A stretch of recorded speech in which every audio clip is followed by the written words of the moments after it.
இன்றைய நம்முடைய செய்தியின் தலைப்பு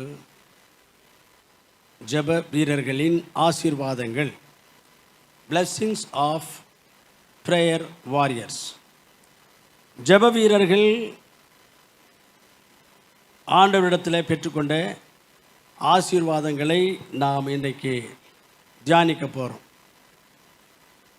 ஜெப வீரர்கள் என்றால் ஒரு கஷ்டம், பிரச்சனை, வியாதி வரும்போது உபவாசங்கள் இருந்து கண்ணீரோடு ஜபம் பண்ணி ஆண்டவர்கிட்ட வேண்டிக்கிறவங்கெல்லாம் ஜப வீரர்கள் இல்லை. ஜப வீரர்கள் என்றால் யார் என்றால், ஜபத்துக்குன்னு நேரத்தை ஒதுக்கணும். ஜப நேரத்தில் கர்த்தரிடத்தில் ஆண்டவரை துதிக்கிறதும் ஜெபிக்கிறதும் மற்றவங்களுக்காக மன்றாடுவதும் இதெல்லாம் செய்யணும். அவங்க தான் ஜப வீரர்கள்.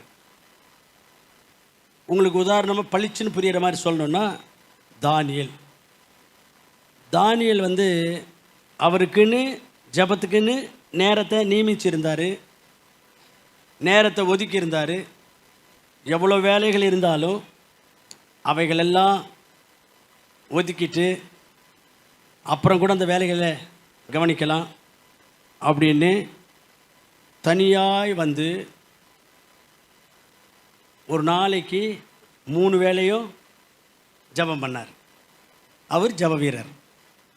நாம் எல்லாரும் அதை மாதிரி ஜப வீரர்களாக மாறணும்னு சொல்லி கடவுள்கிட்ட ஜபம் பண்ண போகிறோம். அதுக்கு முன்பதாக ஒரு ஜப வீரனை குறித்து உங்களுக்கு காண்பித்து, அந்த ஜப வீரன் எப்படி நேரத்தை ஜபத்துக்குன்னு ஒதுக்குறவராக இருந்தார், எப்படி ஜபம் பண்ணி கொண்டிருந்தார், அதனால் அவருக்கு கிடைச்ச ஆசீர்வாதங்கள், நன்மைகள் உங்களுக்கு காண்பிக்கிறேன். நான் இன்றைக்கி உங்களுக்கு காண்பிக்க போகிற ஜப வீரர் யாருன்னா ஈசாக்கு. ஈசாக்குக்கு ஒவ்வொரு நாளும் மாலை நேரத்தில் தனிமையாய் போய் தியானம் பண்ணுறது அவருக்கு வழக்கமாக இருந்துச்சு. அதை நாம் ஆதியாகமத்தில் 24ஆம் அதிகாரத்தில் வாசிக்கிறோம். ஈசாக்கு சாயங்கால வேளையில் தியானம் பண்ண வெளியே போயிருந்தார் அப்படிங்க வாசிக்கிறோம். சாயங்கால நேரத்தில் ஈசாக்கு வெளியிலே போய் தனிமையில் தியானம் பண்ணுவது அவருடைய வழக்கமாக இருந்துச்சு, அல்லது தியானம் பண்ணுகிறவராக ஈசாக்கு இருந்திருக்கிறார். ஒரு ஜப வீரன் என்றால் நேரத்தை ஒதுக்கணும்.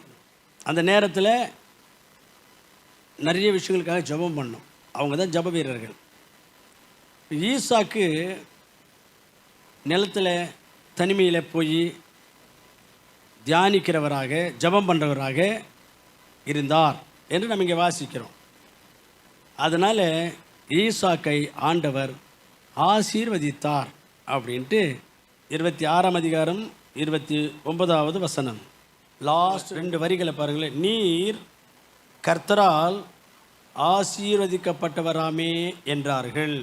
கர்த்தர் ஒன்று ஆசீர்வாதமாக ஆசீர்வதிச்சிருக்கிறாரு அப்படின்னு அந்த பகுதியில் உள்ள மக்கள் சொன்னாங்க என்று நம்ம இங்கே வாசிக்கிறோம். ஒரு தனிமையிலே ஆண்டவரிடத்தில் ஜபம் பண்ணுற ஜப வீரர்களை கர்த்தர் நிச்சயமாக ஆசீர்வதிப்பார். பிரியமானவர்களே, ஆசீர்வாதம் என்றால் ஆசீர்வாதத்தில் 5 விஷயங்கள் உள்ள அடங்கி இருக்கும். 5 அம்சங்கள் அல்லது 5 விஷயங்கள் ஆசீர்வாதம் என்கிற விஷயத்துக்குள்ளே இருக்கும். அதுதான் ஒரு முழுமையான ஆசீர்வாதம், பர்ஃபெக்ட் பிளெஸிங். கர்த்தர் ஒருத்தர் ஆஸ்வதிச்சார் என்றால் ஒரு பர்ஃபெக்டான ஒரு பிளெஸிங்ஸ் எதுனா 5 விஷயங்கள் இருக்குன்னு சொன்னேன். 1, ஆரோக்கியம் இருக்கும். கர்த்தரால் ஆஸ்வதிக்கப்பட்டவர்களுக்கு ஆரோக்கியம் இருக்கும். கர்த்தரால் ஆஸ்வதிக்கப்பட்டவர்களுக்கு ஐஸ்வர்யத்துக்கு குறைவு இருக்காது, பண கஷ்டம் இருக்காது. கர்த்தரால் ஆஸ்வதிக்கப்பட்டவர்கள் நிம்மதியான வாழ்க்கையை ஆண்டவர் அவங்களுக்கு அமைச்சு தருவார், பீஸ்ஃபுல் லைஃப். 4வது, கர்த்தரால் ஆசீர்வதிக்கப்பட்டவர்களுக்கு கர்த்தர் துணையாக இருப்பார். இதுக்கெல்லாம் வசனங்களை காமிக்கிறேன். 5வதாக, கர்த்தரால் ஆசீர்வதிக்கப்பட்டவர்கள் படிப்படியாக எல்லா காரியங்களையும் சக்ஸஸ் ஆகிக்கொண்டு முன்னேறி கொண்டே இருப்பாங்க. ஒரு ஆசீர்வாதம் என்றால் இந்த 5 விஷயங்கள் இருக்கும். அதுக்குள்ளே ஆசீர்வாதம் என்றால் அதுக்குள்ளே இந்த 5 விஷயங்கள் இருக்கும். கொஞ்சம் பணம் சேர்ந்துட்டு கொஞ்சம் வீடு கொஞ்சம் கட்டிட்டாங்கனாக்கா உடனே நம்ம ஆண்டவர் அவங்கள ஆசிச்சிருக்கிறார் நல்ல அப்படின்னு சொல்லிடுறோம். அது ஆண்டவருடைய ஆசீர்வாதம் தான். பணம் மட்டுமே, வசதிகள் மட்டுமே கடவுளுடைய ஆசீர்வாதம் இல்லை. ஆரோக்கியம், நிம்மதி, சக்ஸஸ் லைஃப்பில் இதெல்லாம் ஆசீர்வாதத்துக்குள்ளே இருக்கும். அதுதான் பர்ஃபெக்டான பிளெஸ்ஸிங், முழுமையான ஒரு ஆசீர்வாதம். ஈசாக்கு ஆண்டவரால் ஆஸ்வதிக்கப்பட்டவர் அப்படின்னு நம்ம இங்கே வாசித்தோம். இந்த 5 விஷயங்களும் ஈசாக்குடைய வாழ்க்கையில் இருந்துச்சு. முதல்ல என்ன சொன்னேன்? ஆரோக்கியம். ஈசாக்குக்கு ஆண்டவர் நல்ல ஆரோக்கியத்தை கொடுத்து தீர்காயுசோட வச்சிருந்தார். ஈசாக்கு 180 ஆண்டுகள் உயிரோடு வாழ்ந்தார். 180 ஆண்டுகள் தீர்காயுசோடு வாழ்ந்தார் அப்படின்னு பைபிள்லேயும் இருக்குது. வாசிங்களேன்.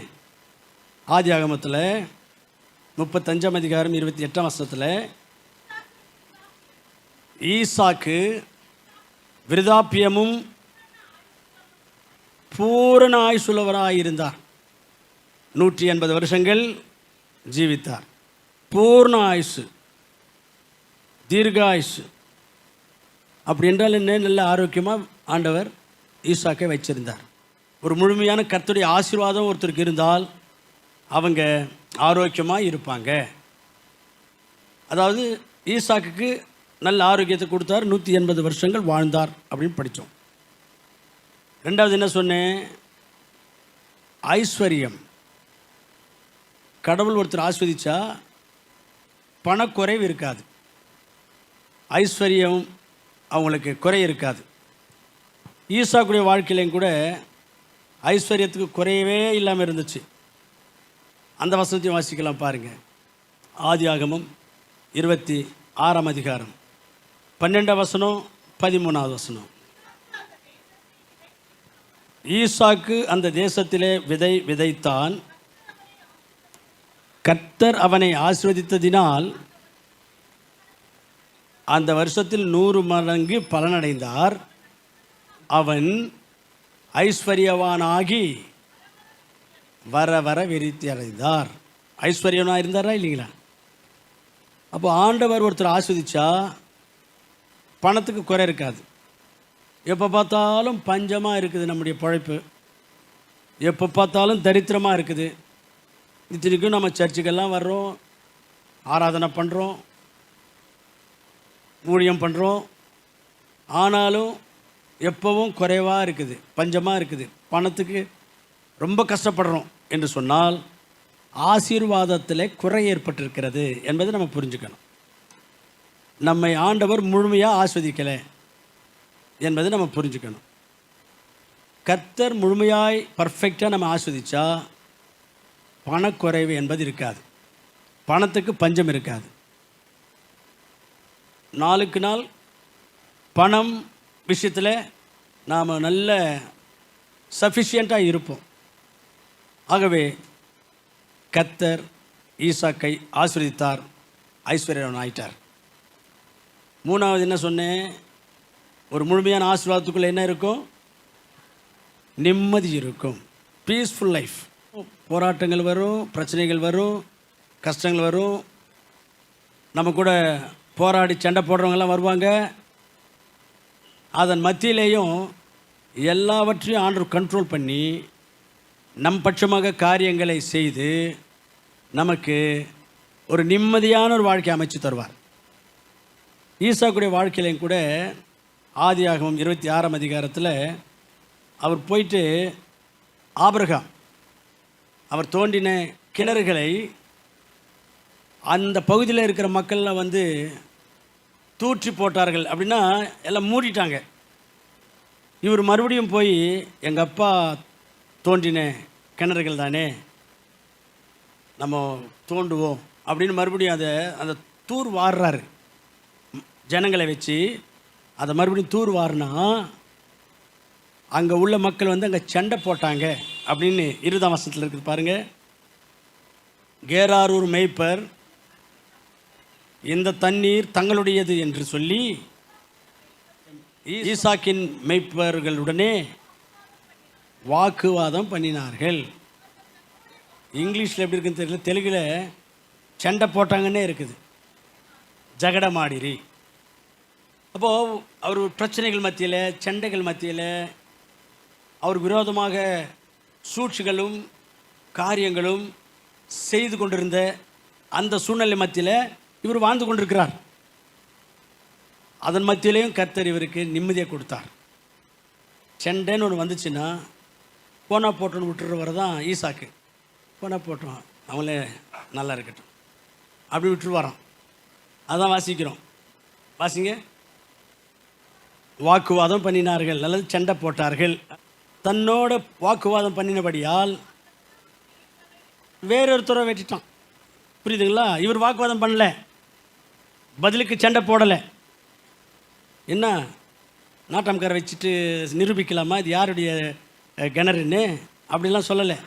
போட்டோம் அப்படின்னு விட்டுட்டு வேற ஒரு இடத்துக்கு போயிட்டு அங்கேயும் ஆபிரகாம் தோன்றின கிணறு மூடப்பட்டிருந்துச்சு. அங்கே போய் தோண்ட ஆரம்பித்தார். அங்கே என்ன நடக்குது? அடுத்த வசனம். பின்பு ஈசாக்கு அந்த இடத்தை விட்டு போய் வேறொரு துறவை வெட்டினார். அப்போது சண்டை போட்டப்போ இவர் திரும்பவும் சண்டை போடாமல் போட்டோம் சொல்லுவாங்கல்ல, அவங்க பாவம் அவங்களோட போட்டோம், நம்ம அவங்க கூட போராட வேண்டாம், சண்டை போட வேண்டாம், திட்ட வேணாம், அடிக்க வேணாம், பிரச்சனை பண்ண வேண்டாம் அப்படின்னு நினைக்கிறவர் ஈசாக்கு. நம்ம எப்படி? அதுக்கப்புறம் என்னாச்சுன்னா அந்த பகுதியில் உள்ளவங்கெல்லாம் வந்து சமாதானப்படுவதற்காக வந்துட்டாங்க. ஐயா, நீங்களும் எங்களுக்கு ஒன்றும் பண்ணாதீங்க, நாங்களும் உங்களை பண்ணதெல்லாம் மறந்துடுங்க, இனிமேல் நம்மலாம் சமாதானப்படுவோம் அப்படின்ட்டு வந்தாங்க. வந்தால் இவர் என்ன பண்ணார்? அடுத்த வசனத்தில் அவர்களுக்கு விருந்து பண்ணினார். சரிங்களா? அவங்களுக்கு விருந்து பண்ணினார். அதுக்கு அடுத்த வசனத்தில் அதிகாலையிலிருந்து ஒருவருக்கொருவர் சமாதானத்தோடு போயிட்டாங்க. இப்போ ஈசாக்குடைய வாழ்க்கையில் பிரச்சனைகள், போராட்டங்கள், எதிர்ப்புகள், சண்டைகள் எல்லாம் இருந்துச்சு. அதையெல்லாம் ஆண்டவர் காரியங்களை செய்து ஈசாக்குடைய வாழ்க்கையில் ஒரு நிம்மதியையும் அமைதியையும் சமாதானமான ஒரு வாழ்க்கையும் கொடுத்தார். ஒரு முழுமையான ஆசீர்வாதத்தில் சமாதானம் இருக்கும். கர்த்தர் ஒருத்தர் ஆஸ்வதிச்சா அவங்களுக்குள்ள பிரச்சனைகள் வராது, சண்டைகள் வராது, போராட்டங்கள் வராது, அவங்களுக்கு விரோதமாக யாரும் எழுப்ப மாட்டாங்க. அப்படியெல்லாம் இல்லை, இதெல்லாம் இருக்கும். ஆனால் ஆண்டவர் என்ன செய்வார்னா அதை எல்லாத்தையும் கண்ட்ரோல் பண்ணிவிட்டு நமக்கு நிம்மதியான ஒரு வாழ்க்கையை அமைத்து தருவார். அதுதான் ஆண்டவருடைய முழுமையான ஆசீர்வாதத்தில் இருக்கக்கூடிய மூணாவது அம்சம். அடுத்ததாக ஆண்டவர் கொடுக்குற முழுமையான ஆசீர்வாதத்தில் நாலாவதாக என்ன இருக்கும் அப்படின்னு பார்த்தோம் என்றால் கர்த்தருடைய துணை இருக்கும். ஆண்டவர் யாரை ஆஸ்வதிச்சிருக்காரோ அவங்க எங்கே போனாலும் துணையாக இருப்பார். ஈசாக்குக்கு அது மாதிரி இருந்திருக்கிறார். வாசிக்கலாம். 26ஆம் அதிகாரத்திலேயே 28வது வசனம். நிச்சயமாக கர்த்தர் உம்மோடு கூட இருக்கிறார் என்று கண்டோம். ஆண்டவர் ஈசாக்கோடு கூட துணையாக இருக்கிறார் என்பதை சத்துருக்கள் பார்த்துட்டாங்க. அவங்களுக்கு புரிஞ்சு போச்சு. அப்போது கர்த்தர் ஒருத்தரை பர்ஃபெக்டாக ஆஸ்வதிச்சா அவங்க எங்கே போனாலும் ஆண்டவர் துணையாக இருப்பார். அவங்க எது செய்தாலும் ஆண்டவர் அவங்களுக்கு துணையாக இருப்பார். இது ஆண்டவருடைய முழுமையான ஆசீர்வாதத்தில் இருக்கிற நாலாவது அம்சம். ஐந்தாவதாக சக்ஸஸ் இருக்கும். ஆண்டவர் ஒருத்தரை முழுமையாக ஆஸ்வதிச்சா, பர்ஃபெக்டாக பிளெஸ் பண்ணார்னா அவங்க வாழ்க்கையில் தோல்வி என்பதே இருக்காது. நாளுக்கு நாள் அவங்களுடைய காரியங்கள் எல்லாம் வாய்க்கும், சக்ஸஸ் ஆகும், ப்ராஸ்பர் ஆகும். ஈசாக்குடைய வாழ்க்கையில் அதையும் நம்ம பார்க்குறோம். ஈசாக்குடைய வாழ்க்கையில் 26ஆம் அதிகாரத்தில் அதை நம்ம பார்த்தோம். 13ஆம் வசனத்தில் அவர் ஐஸ்வர்யவானாக வர வர விருத்தி அடைந்து மகா பெரியவனானான். வர வர விருத்தி அடைஞ்சிக்கிட்டே இருக்கார், சக்ஸஸ் ஆகிட்டே இருக்கிறார். அவருக்கு வந்து தோல்வி என்பதில்லை, சரிவு என்பதில்லை, வர வர விருத்தி ஆகிட்டே இருக்கார். அப்போது ஒரு ஜப வீரராக இருந்தால் ஆண்டவர் ஆஸ்வதிச்சா ஆண்டவருடைய முழுமையான ஆசீர்வாதத்தில் இந்த 5 விஷயங்கள் இருக்கும். அதுதான் ஒரு பர்ஃபெக்ட் பிளெஸ்ஸிங். ஒரு உண்மையான முழுமையான ஆசீர்வாதம் என்றால் அதில் 5 விஷயங்கள் இருக்கும். பணம் மட்டும் இல்லை. கொஞ்சம் பணம் சேர்ந்துச்சுன்னா நம்ம உடனே கடவுள் அவங்களை ஆசீர்வதிச்சிட்டாரு அப்படின்னு சொல்கிறோம். பணம் மட்டும் ஆசீர்வாதம் இல்லை, இந்த அத்தனையும் இருக்கணும். சில பேருக்கு பணம் இருக்குது, அதே நேரத்தில் அவங்களுக்கு வீட்டில் அவங்க நினைக்கிற காரியம் எதுவுமே சக்ஸஸ் ஆக மாட்டேங்குது, சரீரத்தில் ஆரோக்கியம் இருக்க மாட்டேங்குது, பணம் மட்டும் இருக்குது. அவங்க ஆஸ்வதிக்கப்பட்டவங்களா? பணம் மட்டும் இருக்குது, ஆனால் வீட்டில் ஒரே சண்டையாக இருக்குது. அது ஆஸ்வதிக்கப்பட்ட குடும்பமா? பணம் மட்டும் இருக்குது, ஆனால் நிம்மதியாக இல்லை, அது ஆஸ்வதிக்கப்பட்ட குடும்பமா? இப்போ பணம் மட்டுமே ஆசீர்வாதம் இல்லை. ஒரு முழுமையான பூர்ணமான ஆசீர்வாதத்தில் இருக்கக்கூடிய 5 விஷயங்கள் என்னவென்றால் ஆரோக்கியம், ஐஸ்வர்யம், நிம்மதியான வாழ்க்கை, கர்த்தருடைய துணை, படிப்படியாய் விருத்தி பெறுவது, வெற்றியின் மேல் வெற்றி அடைவது. இதுதான் ஒரு முழுமையான ஆசீர்வாதத்துக்குள்ளே இருக்கிற அம்சங்கள். இப்போ யார் ஆண்டவர் ஆஸ்வதிச்சார் அப்படின்னு பார்த்தோம்? ஈசாக்கை ஆஸ்வதிச்சார். ஈசாக்கு ஆண்டவரால் ஆஸ்வதிக்கப்பட்டார். அவருடைய ஆசீர்வாதத்தில் இந்த 5 விஷயங்கள் இருந்துச்சு. சரி, ஈசாக்கை கர்த்தர் ஏன் ஆஸ்வதித்தார் என்றால் அவர் ஒரு ஜப வீரராக இருந்தார். ஜபத்துக்குன்னு நேரத்தை ஒதுக்குவார். அந்த குறிப்பிட்ட நேரத்தில் ஜபத்திலையும் தியானத்திலையும் ஒவ்வொரு நாள் அவர் தரித்திருப்பார். இந்த காரணத்தினாலே ஈசாக்கை கர்த்தர் ஆசீர்வதித்தார். இன்றைக்கி நாம் என்னென்னு ஜபம் பண்ண போகிறோம் என்றால், ஆண்டவரே என்னையும் ஒரு ஜப வீரனாக மாற்றும். நானும் தானியேலை போல 3 வேலையும் இல்லாவிட்டாலும் ஒரு வேலையாகிலும் ஒரு ப்ரேயர் டைம் என்று சொல்லி அந்த ப்ரேயர் டைமை நான் நியமிச்சுக்கிட்டு ஒவ்வொரு நாளும் 1 மணி நேரம் நான் ஜபத்தில் தரித்திருக்கணும். எனக்கு நீங்கள் உதவி செய்யுங்க. நானும் தீர்மானம் எடுக்கிறேன், நானும் முயற்சி பண்ணுறேன். அப்படி ஜப வீரராய் நான் இருந்தால் என்னுடைய வாழ்க்கையில் ஆரோக்கியம் இருக்கும், என்னுடைய வாழ்க்கையில் ஐஸ்வர்யம் இருக்கும், என்னுடைய வாழ்க்கையில் நீர் துணையாக இருப்பீர், என்னுடைய வாழ்க்கையில் நிம்மதி இருக்கும், என்னுடைய வாழ்க்கையில் சக்ஸஸ் இருக்கும். ஜப வீரராக இருந்த ஈசாக்குக்கு இப்படிப்பட்ட ஒரு ஆசீர்வாதங்கள் எல்லாம் நீங்கள் கொடுத்தீங்களே, அதே போல் நானும் ஜப வீரனாய் மாற வேண்டும், இந்த ஆசீர்வாதங்கள்லாம் சுதந்திரித்து கொள்ள வேண்டும். எனக்கு உதவி செய்யுங்க. நான் தீர்மானம் எடுக்கிறேன், ஆண்டவரே எனக்குன்னு ப்ரேயர் டைம் இன்னும் ஒரு குறிப்பிட்ட டைம் நான் இனிமேல் பண்ணுவேன். அந்த குறிப்பிட்ட டைமில் நான் ப்ரேயரில் இருப்பேன் அப்படின்ட்டு நீங்கள் தீர்மானம் எடுங்க. அது இந்த டைம் தான் இருக்கணும்னு இல்லை. காலையில் இருக்கலாம், மத்தியானத்தில் இருக்கலாம், மாலையில் இருக்கலாம். ஏதாவது ஒரு டைம் ப்ரேயருக்குன்னு நேரத்தை ஒதுக்கி ப்ரேயரில் இருக்கணும். முடிஞ்சால் ஃபிக்ஸட் டைம் வச்சா கூட இன்னும் நல்லா இருக்குது. இந்த டைம் என்னுடைய ப்ரேயர் டைம் அப்படின்னு ஒரு ஃபிக்ஸட் டைம் இருந்தால் பெஸ்ட்டு. உங்கள் டியூட்டி ஷிஃப்ட்ஸ் வேறு மாதிரியாக இருக்குன்னு வச்சுக்கோங்க, அல்லது குடும்ப சூழ்நிலைகள் வேறு மாதிரி இருக்குன்னு வச்சுக்கோங்க, உங்களுடைய பிஸ்னஸ் வேறு மாதிரி, அதுக்கெல்லாம் வந்து அதை மாதிரிலாம் செய்ய முடியாத மாதிரி ஒரு சூழ்நிலைன்னு வச்சுக்கோங்களேன். அட்லீஸ்ட்டு ஏதாவது ஒரு டைம் ஒரு மணி நேரம் அல்லது 3/4 மணி நேரம் அல்லது 1/2 மணி நேரமாவது ப்ரேயருக்குன்னு சொல்லி போய் உட்காந்துடணும். தனிமையில் ப்ரேயரில் ஒரு மணி நேரமாவது எனக்காக ஜெபம் பண்ணக்கூடாதான்னு ஏசாமி கேட்ட அந்த வசனம் உங்களுக்கு ஞாபகம் இருக்கும்னு நினைக்கிறேன். ஒரு நாளில் ஒரு மணி நேரம் ப்ரேயருக்குன்னு டைம் ஒதுக்கிட்டு அந்த ப்ரேயர் டைமில் நீங்கள் ப்ரேயரில் இருப்பீங்கன்னு சொன்னால் நீங்கள் ஜப வீரர்களாக இருப்பீங்க. அப்போ தான் நீங்கள் ஜப வீரர்கள் என்கிற கணக்குக்குள்ளேயே வருவீங்க. உங்களுக்கு ஒரு ஃபிக்ஸட் டைம் ப்ரேயர் டைம்னு இல்லைன்னா நீங்கள் ஜப வீரர்கள் என்கிற அந்த லிஸ்ட்டுக்குள்ளே வர்றதுக்கு தகுதி இருக்காது. ப்ரேயர் வாரியர்ஸாக நாம் இருக்கணும். இடைவிடாமல் ஜெபம் பண்ணுங்கள், இது உங்களை குறித்து தேவனுடைய சித்தமாக இருக்கிறது அப்படின்னு 1 தெசலோனிக்கர் 5ஆம் அதிகாரத்தில் வாசிக்கிறோம். இடைவிடாமல் ஜெபம் பண்ணுங்க. அப்போது நாம் ப்ரேயர் வாரியர்ஸாக இருக்கணும். காலையில் கொஞ்ச நேரம், நைட்டில் கொஞ்ச நேரம், சாப்பிட்றப்ப கொஞ்ச நேரம், வெளியில் போகும்போது கொஞ்ச நேரம், அந்த மாதிரிலாம் இருக்கக்கூடாது. ப்ரேயர் அப்படின்னு சொன்னால் நேரத்தை ஒதுக்கி, இது ப்ரேயருக்குன்னு இந்த டைம்னு ஒரு டைமை ஒதுக்கி ஒரு மணி நேரமாவது ஆண்டுடைய பாதப்படியில் ஒவ்வொரு நாளும் ஜெபிக்கிறவங்க தான் ப்ரேயர் வாரியர்ஸ்.